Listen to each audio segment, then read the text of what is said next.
हानि उत्तर प्रदेश की में आज बात करेंगे पूर्वांचल के उस बाहुबली की जिसने जेल से निर्दलीय उम्मीदवार के रूप में कांग्रेस को चुनौती दी और चुनाव जीत लिया।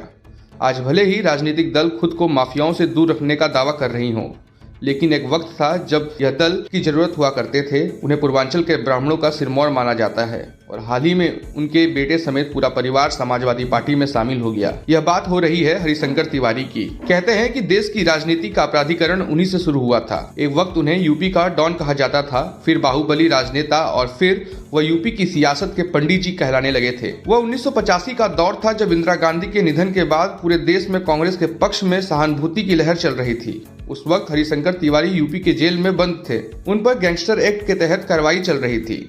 जेल से निर्दलीय उम्मीदवार के रूप में हरिशंकर तिवारी ने कांग्रेस उम्मीदवार को पटकनी देकर सनसनी मचा दी थी, और वह भी बड़े अंतर से। उनकी ताकत को भांपते हुए कांग्रेस ने भी अगले साल चुनाव में उन्हें टिकट दे दिया और 2007 तक गोरखपुर की चिल्लूपार सीट से उनकी जीत का सिलसिला चलता रहा। इस बीच वह अलग अलग दलों की जरूरत बनते गए। 1998 में कल्याण सिंह ने अपनी सरकार में मंत्री बनाया तो बीजेपी के ही अगले मुख्यमंत्री बने राम प्रकाश गुप्ता, और राजनाथ सिंह सरकार में भी वह मंत्री हुए। इसके बाद मायावती सरकार में मंत्री बने और 2003 से 2007 तक मुलायम सिंह यादव की सरकार में भी मंत्री रहे।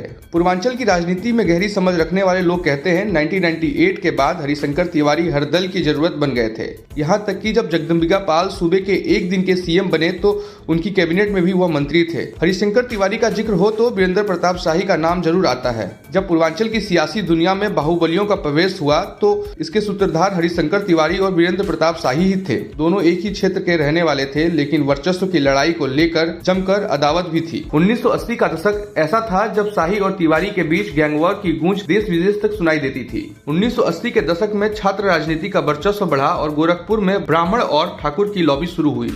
वीरेंद्र शाही को मठ का समर्थन मिला तो हरिशंकर तिवारी ब्राह्मणों के नेता बनकर उभरे। यहीं से दोनों में गैंगवार शुरू होती है। उस वक्त खौफ इस कदर था कि गैंगवॉर से पहले ऐलान हो जाता था कि आज घर से कोई निकले ना, और स्थानीय लोग घरों में दुबक के रहते थे।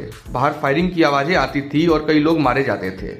उस वक्त वीर बहादुर सिंह यूपी के सीएम हुआ करते थे। कहते हैं तिवारी और शाही दोनों पर नकले कसने के लिए ही पहली बार यूपी में गैंगस्टर एक्ट लागू किया गया था। इसके बाद 1985 में हरिशंकर तिवारी ने जेल में रहकर चुनाव लड़ा और जीत दर्ज की। एक इंटरव्यू में हरिशंकर तिवारी ने खुद यह बात कही थी कि वह राजनीति में इसलिए आए क्योंकि तत्कालीन सीएम वीर बहादुर सिंह ने उन्हें झूठे केस में फंसाकर जेल भेज दिया था। 1980 के दशक में हरिशंकर तिवारी के खिलाफ गोरखपुर में 26 मामले दर्ज हुए थे। इनमें हत्या करवाना, हत्या की साजिश, अपहरण, छिनौती, रंगदारी, वसूली, सरकारी काम में बाधा डालने जैसी कई आरोप थे।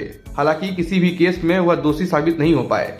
2007 में पूर्व पत्रकार राजेश त्रिपाठी ने हरिशंकर तिवारी को चुनाव में हरा दिया। इस चुनाव में पहली बार उनकी जीत का रिकॉर्ड टूटा।